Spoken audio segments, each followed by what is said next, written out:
నేను అశ్వత్థామ. యుద్ధం ముగిసినా నా కథ ముగియలేదు.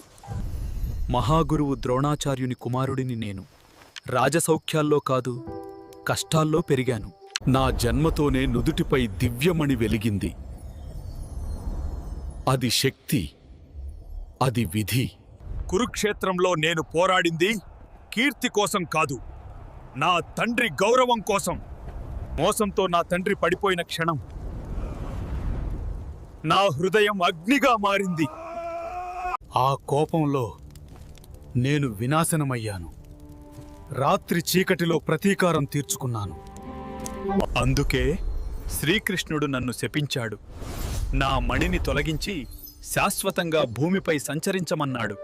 నేను మృతుడిని కాదు, జీవుడిని కాదు,